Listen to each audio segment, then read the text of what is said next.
जय हिंद दोस्तों, मैं एसपी सर आप सभी मित्रों का सदाशिव कोचिंग क्लासेस के यूट्यूब चैनल पर हार्दिक स्वागत करता हूं। दोस्तों, DElEd BTC first semester complete mathematics section के अंतर्गत चैप्टर फर्स्ट संख्या तथा संख्यांक का बोध, अंकों का ज्ञान, स्थानीय मान प्रारंभ हो रहा है, जिसका दोस्तों यह लेक्चर कौन सा है? पहला। बहुत ही ध्यान से, बहुत ही अच्छे से दोस्तों देखिएगा। आप सभी मित्रों को बिल्कुल आसान भाषा में, बहुत ही सरल शब्दों में सिखाऊंगा। कहने का मतलब है कि शून्य से शिखर की ओर दोस्तों आपको ले चलूंगा। आपको गणित आती है, मैथ समझ में आती है या नहीं आती, इससे कोई फर्क नहीं पड़ने वाला है। जब आप हमारे साथ जुड़ेंगे, शुरुआत से सभी क्लासेस देखेंगे, तो आपको लगेगा कि गणित इतनी आसान है, हम इतने अच्छे ढंग से सीख सकते हैं। और ये तभी संभव होगा जब आप रेगुलर और अच्छे से जुड़कर अच्छे से वीडियो देखेंगे। तो आपको परेशान नहीं होना, घबराना नहीं है कि हम गणित का पेपर कैसे देंगे, कैसे उसमें हम पास होंगे।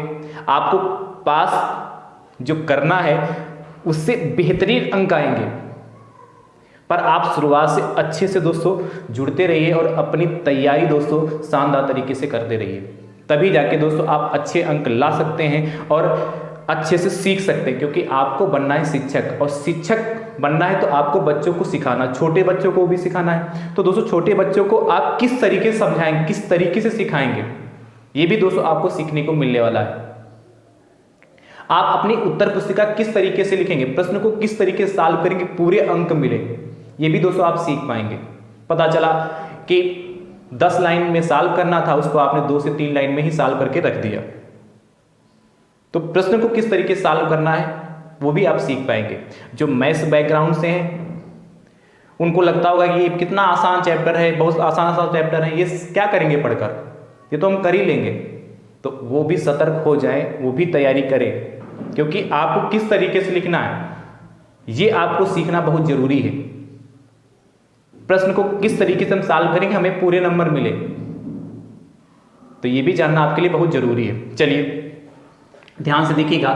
तो दोस्तों सबसे पहले हम जानेंगे कि अंक, डिजिट क्या होती है, और संख्या और संख्यांक क्या होता है, इस पे दोस्तों हम चर्चा करेंगे। तो सबसे पहले दोस्तों हेडिंग आप डाल लीजिए अंक, डिजिट। देखिए आपके एग्जाम में जो डिफिनेशन भी पूछी जाती है, इसीलिए परिभाषाओं को समझना भी बहुत जरूरी है। ठीक है, तो दोस्तों जो अंक होता है वह संख्या की सबसे छोटी इकाई होती है, यानी कि संख्या की सबसे छोटी इकाई को अंक कहते हैं। बात समझ पाए कि नहीं समझ पाए? जैसे अक्षर है, तो दोस्तों अक्षर को, कई अक्षरों को मिलाकर एक शब्द बनता है। बात समझ पाए कि नहीं समझ पा रहे हैं भाई? जब हिंदी में पढ़ते हैं अक्षर, तो कई अक्षरों को मिलाकर एक हम शब्द बना लेते हैं। तो शब्द की सबसे छोटी इकाई क्या कहलाती है? अक्षर कहलाती है। उसी प्रकार संख्या की जो सबसे छोटी इकाई अंक कहलाती है। तो लिख लीजिएगा क्या? संख्या की सबसे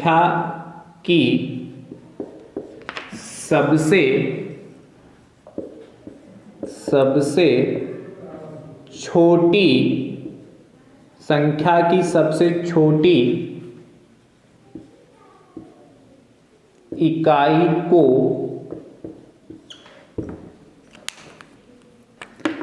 अंक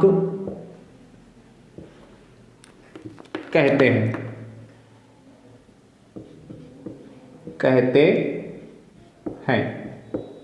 ठीक है, संख्या की सबसे छोटी इकाई को क्या कहते हैं? अंक कहते हैं। अब ध्यान समझिएगा। देखिए अंक दोस्तों क्या है? 0, ठीक है, फिर 1, फिर 2, फिर 3, फिर 4, फिर 5, फिर 6, फिर 7, फिर 8 और 9। कितने हो गए? 1, 2, 3, 4, 5, 6, 7, 8, 9, 10। टोटल अंक कितने हैं? 10 अंक हैं। टोटल दोस्तों अंक कितने? 10 अंक हैं। परंतु यदि 0 कहीं पर इकलौता लिख दिया जाए तो इसका कोई अस्तित्व नहीं। खाली 0 का मतलब कुछ नहीं है कि नहीं? बाकी 1 से लगाकर 9 तक कोई भी अंक लिखोगे उसका कुछ ना कुछ मान है। जैसे 1 तो 1 का वैल्यू है ना, 5 की वैल्यू है ना, परंतु खाली शून्य की वैल्यू कहीं पर भी नहीं है। बात समझ पाएंगे? समझ पा रहे हो? ये बात समझ पाएंगे नहीं? यदि हम शून्य, यदि हम इधर क्या कोई अंक लगा देते हैं, शून्य के क्या हम इस ओर बाईं ओर कोई अंक लगा देते हैं तो क्या ये कितना पड़ा जाएगा? 50 पड़ा जाएगा। परंतु यदि हम शून्य के यदि दाईं ओर कोई अंक लगाते हैं तो दोस्तों यह क्या 5 ही पढ़ा जाएगा। यहां पर शून्य का कोई अस्तित्व नहीं, यानी कि किसी भी अंक के यदि क्या किसी भी मतलब जो भी अंक है, यदि अंक के बाद में कोई अंक लिखा हो उसके बाद में यदि हम शून्य लगाते हैं तो उसका अस्तित्व होगा, परंतु उस अंक के यदि हम पहले शून्य लगा देंगे तो उस शून्य का अस्तित्व नहीं होगा। तो यानी कि अकेले शून्य का कोई अस्तित्व नहीं है। खाली कहीं पर शून्य लिखा जाएगा इसका मतलब कुछ नहीं वहां पर, परंतु किसी संख्या के यदि किसी संख्या के पहले लगेगा तब भी कोई अस्तित्व नहीं, और यदि संख्या के बाद में लगेगा तो उसका अस्तित्व होता है। इतनी बात क्लियर हो गई? अब देखिएगा, आपने देखा कि टोटल आपको कितने अंक मिले? 10 अंक मिले। इन टोटल 10 अंकों को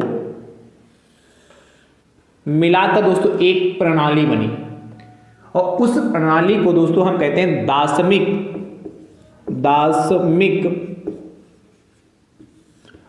अंक प्रणाली। दाशमिक अंक प्रणाली कहते हैं इसे भैया। दाशमिक अंक प्रणाली को एक दूसरे नाम से भी जाना जाता है, भारतीय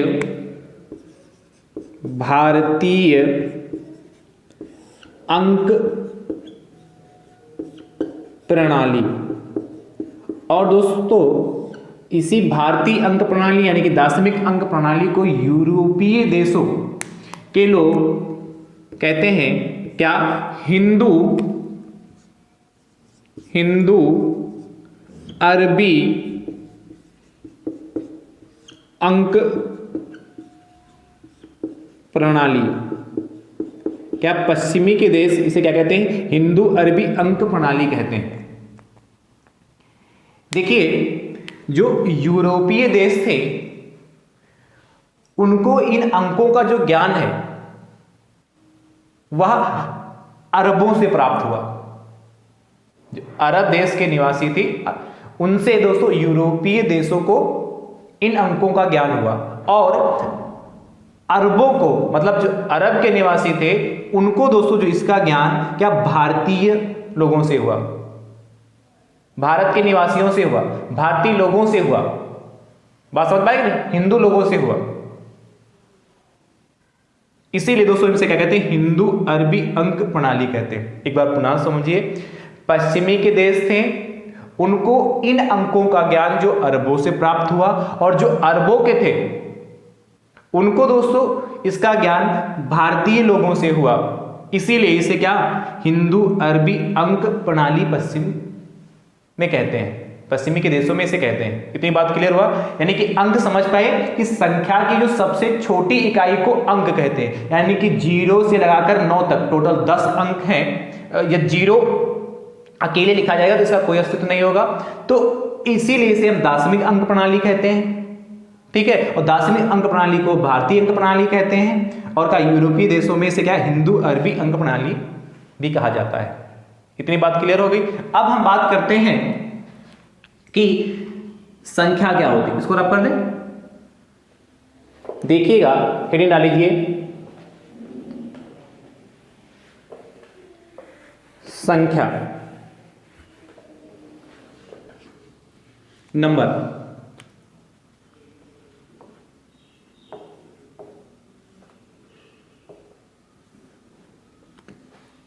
संख्या दोस्तों किसे कहते हैं? कितनी वस्तुएं हैं का जिससे बोध होता है उसे हम संख्या कहते हैं। कितनी वस्तुएं हैं का जिससे बोध होता है उसे संख्या कहते हैं। जैसे मैं पूछूं कितने मार्कर हैं तो आप कहेंगे 2, तो अब जो 2 मैंने बोला वह दोस्तों हमारी संख्या है। मैं पूछूं कितनी उंगलियां इस समय आपको दिख रही हैं तो आप कहेंगे सर 5 दिख रही हैं, तो ये 5 हमारी क्या संख्या है। ठीक है, लिखिए डिफिनेशन। कितनी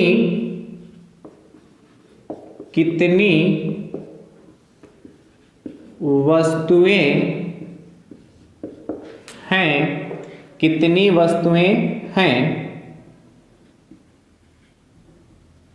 का जिससे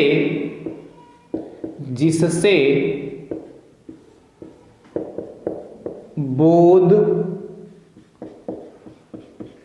होता है। क्या कह रहा है? कितनी वस्तुएं हैं का जिससे बोध होता है उसे संख्या कहते हैं, उसे संख्या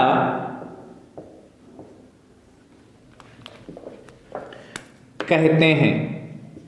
देखिएगा आप बहुत बड़ा अंतर आज सीख पाएंगे, संख्या कहते हैं। एग्जाम्पल अभी बताऊंगा, उदाहरण एडिन डालकर यहां छोड़ दीजिए और इसके बाद आप सीखिए क्या? संख्यांक, न्यूमरल्स। संख्यांक, न्यूमरल्स क्या होते हैं, ध्यान से सुनिएगा। देखिए, संख्याओं को लिखने के लिए प्रयुक्त अंकों को, क्या? संख्याओं को लिखने के लिए प्रयुक्त अंकों को या संकेतों को हम क्या कहते हैं? संख्यांक कहते हैं। लिखिएगा तब जाके आपको अच्छे से बात क्लियर हुई। यानी कि जो संख्यांक का अर्थ होता है, संख्या को लिखने के लिए प्रयुक्त संकेत। लिखिएगा, संख्यांक का अर्थ, संख्यांक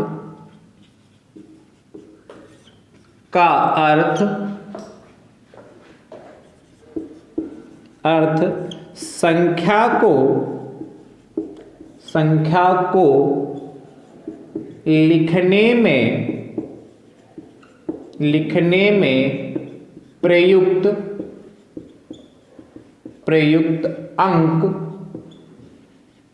प्रयुक्त अंक, संख्यांक का अर्थ संख्या को लिखने में प्रयुक्त अंक होता है। अर्थात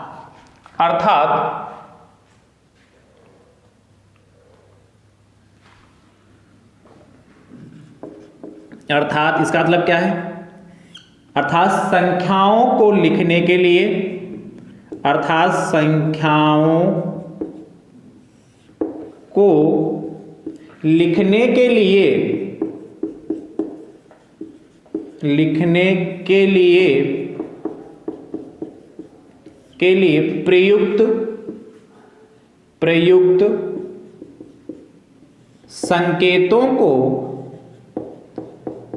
प्रयुक्त संकेतों को क्या? अर्थात संख्याओं को लिखने के लिए प्रयुक्त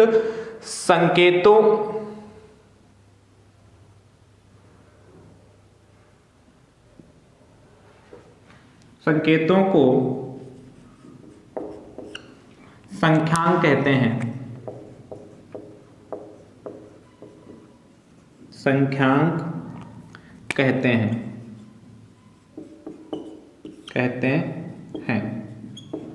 ठीक, इतना नोट करो भाई।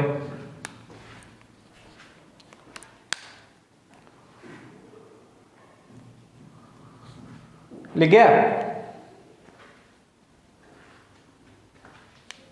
क्या? संख्यांक का अर्थ संख्या को लिखने में प्रयुक्त अंक होता, अर्थात संख्याओं को लिखने के लिए जिन संकेतों का प्रयोग किया जाता है उन्हें हम क्या कहते हैं? संख्या कहते हैं।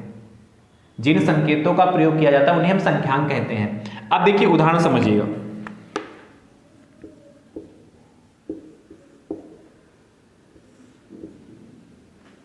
उदाहरण देखिए, जैसे मैं लिखूं 5, उदाहरण में यहां लिख रहा हूं 5, तो जब हम ये 5, ये हमारी संख्या है।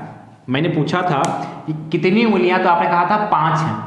तो ये 5 दोस्तों जो हमारी संख्या है, और इसको जब हम संकेत रूप में प्रदर्शित करेंगे, जैसे मैं क्या इस तरीके से लिख दूं 5 को, ये 5 हो गया। और दूसरा क्या संकेत हो सकता है? यदि हम रोमन में लिखें तो इस तरीके से लिख सकते हैं, ये 5 है। तो ये जो इसके संकेत हैं, इसलिए कह रहा है अर्थात संख्याओं को लिखने के लिए प्रयुक्त संकेतों को संख्यांक कहते हैं।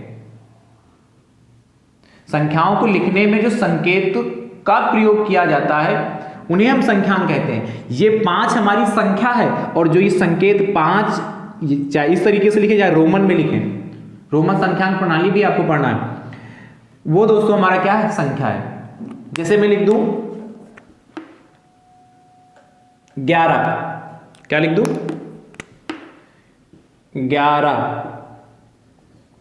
अब मैंने 11 लिखा तो यहां भी क्या 11 को तो या तो आप इस तरीके से लिख सकते हैं या आप इस तरीके से, ये 10 होता है तो 10 के आगे क्या ये लगा दें आई, एक्स आई, यानी कि 11 को या तो हम इस तरीके से लिखें या इस तरीके से लिखें, दोनों तरीके से लिख सकते हैं 11 को। तो ये 11 हमारी संख्या है, नंबर है, और संख्या न्यूमरल जो 11 इसका जो संकेत है जिससे हम रिप्रेजेंट करते हैं, प्रदर्शित करते हैं, वह हमारा क्या हो गया, संख्यांक हो गया। बात समझ पाए कि नहीं समझ पा रहे? अब देखिए सामान्य भाषा में समझिए, और भी एग्जाम्पल लिख सकते हैं। देखिए आपने सीखा भी होगा, छोटे क्लास में पढ़ा भी होगा कि शब्दों से अंकों में लिखिए और अंकों से शब्दों में लिखिए। पढ़ा कि नहीं पढ़ा? तो देखिए जो शब्द में लिखा होता है, जो शब्द में लिखा होता है उसे हम संख्या कहते हैं, और जो अंकों में लिखा होता है, जो अंक में लिखा होता वह हमारा संख्यांक कहते हैं। क्योंकि देखिए संख्यांक का अर्थ संख्या को लिखने में प्रयुक्त अंक है, इसलिए मैं कह रहा हूं सामान्य भाषा में यदि आप समझें तो जो अंकों में लिखा है वह हमारा संख्यांक है, और जो शब्दों में लिखा है वह हमारा क्या है, संख्या है। दोनों में बस इतना ध्यान है, अंकों में लिखा संख्यांक न्यूमरल, और यदि शब्दों में लिखा जैसे 2, 5, 7, 11, अब ये शब्दों में लिखा गया हो तो वो हमारा क्या कहलाएगा, संख्या कहलाएगा। इतनी बात क्लियर हुई नहीं क्लियर हुई?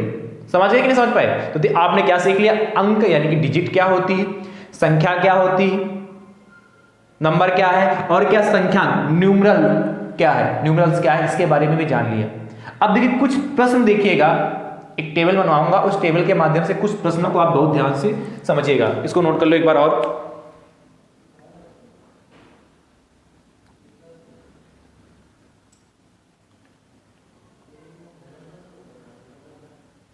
हो गया?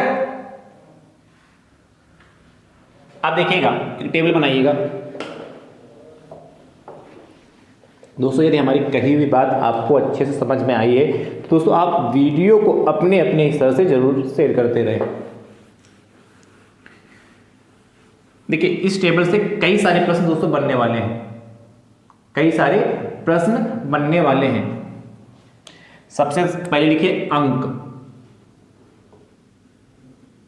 उसके बाद लिखिए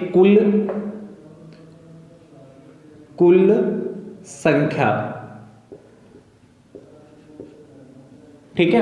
उसके बाद लिखिएगा सबसे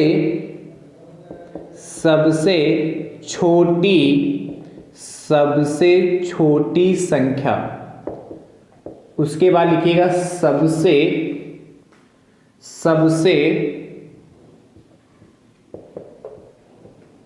बड़ी संख्या, ठीक है। यहां से प्रश्न दोस्तों आपके एग्जाम में बन सकते हैं। तो देखिए इस तरीके से लाइन खींच लीजिए,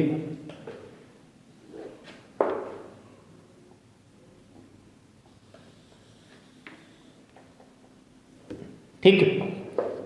अब एक अंक क्या है, एक अंक क्या है, एक। अब यदि आपसे पूछे एक अंक की कुल कितनी संख्याएं हैं, क्या एक अंक की कुल कितनी संख्याएं, तो मैंने अभी आपको बताया था क्या कि 0, 1, 2, 3, 4, 5, 6, 7, 8 और 9, ये टोटल मैंने 10 अंक बताए थे। पर पूछा कुल संख्या, एक अंक की कुल कितनी संख्या, मैंने बताया था कि 0 का कोई अस्तित्व अकेले नहीं होता। तो इस हिसाब से 1 से लगाकर 9 तक कुल कितने अंक होंगे, 9। तो कुल कितनी संख्या हो जाएंगी यहां पर, 9। ब्रैकेट में लिखना शून्य को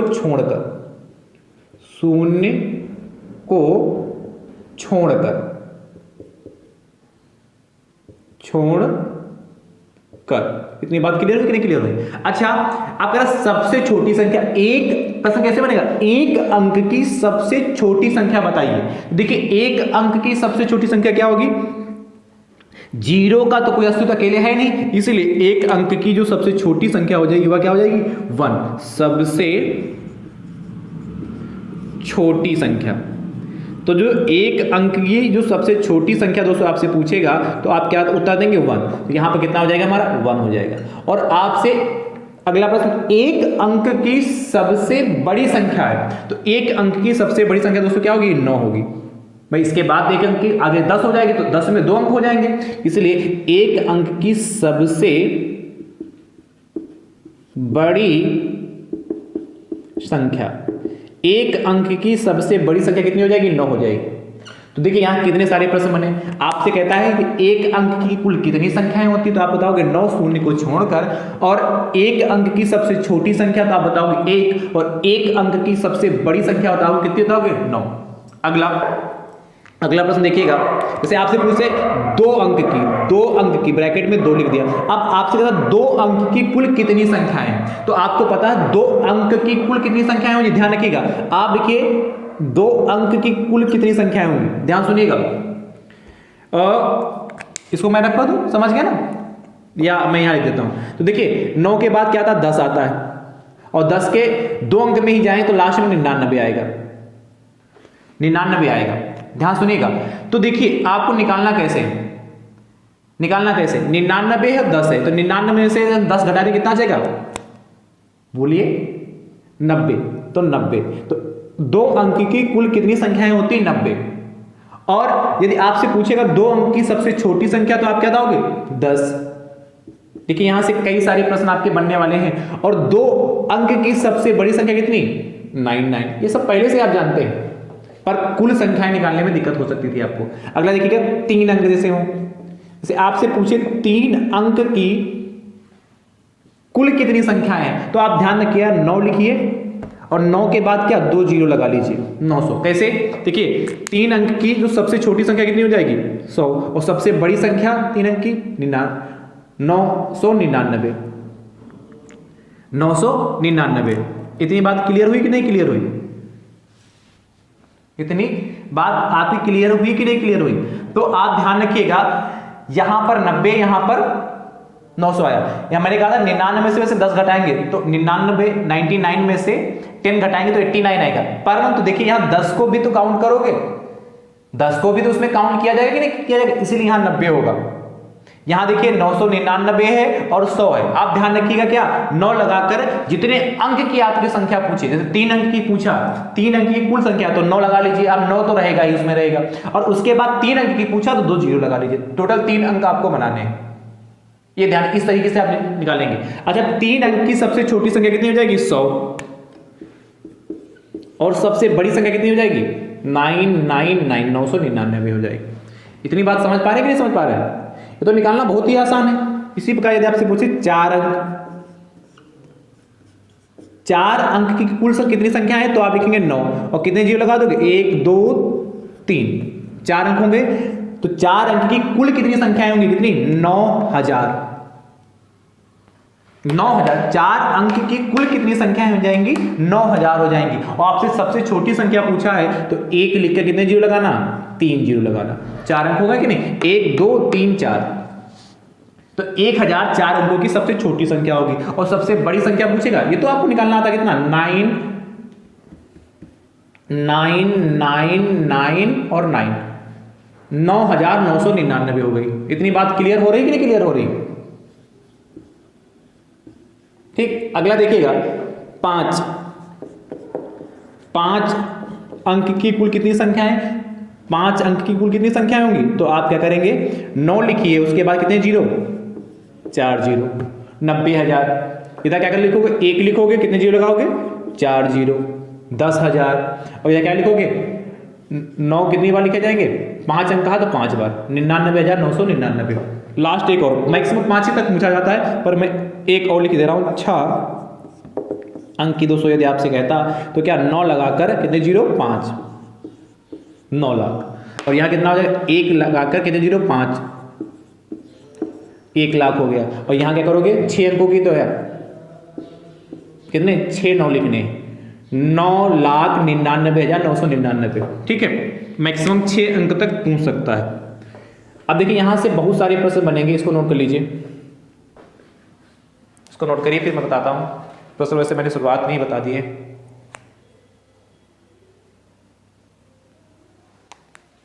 हो गया।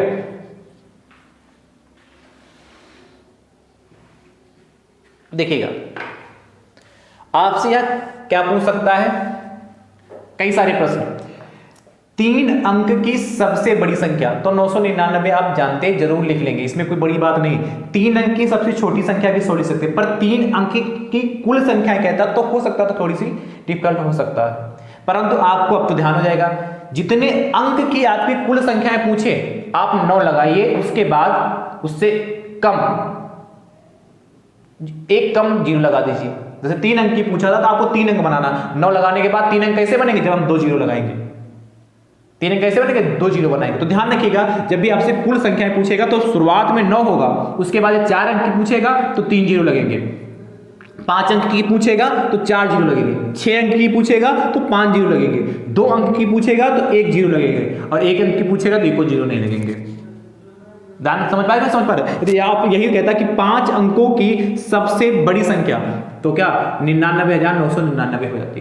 यदि आपसे कहता 5 अंकों की कुल कितनी संख्याएं होती, तो आपको बताना क्या, 90,000। 5 अंकों की कुल कितनी संख्याएं होती, 90,000। इस तरीके से प्रश्न दोस्तों आपके एग्जाम में बनते हैं, और कितना आसान है। यदि ये गलत हो जाता तो बाद में दिक्कत होती कि नहीं दिक्कत होती, अरे इतना आसान गलत हो गया है कि नहीं। तो इसलिए सबको समझना बहुत जरूरी है। और जैसे कहता 3 अंक की कुल कितनी संख्या है, तो आप 900 बताओगे। 3 अंक की सबसे छोटी संख्या 100, 3 अंक की सबसे बड़ी संख्या 999। इस तरीके देखिए कितने सारे प्रश्न इस टेबल से आपके एग्जाम में बन सकते हैं। समझ पाए कि नहीं समझ पाए? चलिए इसको अच्छे से बना लीजिए।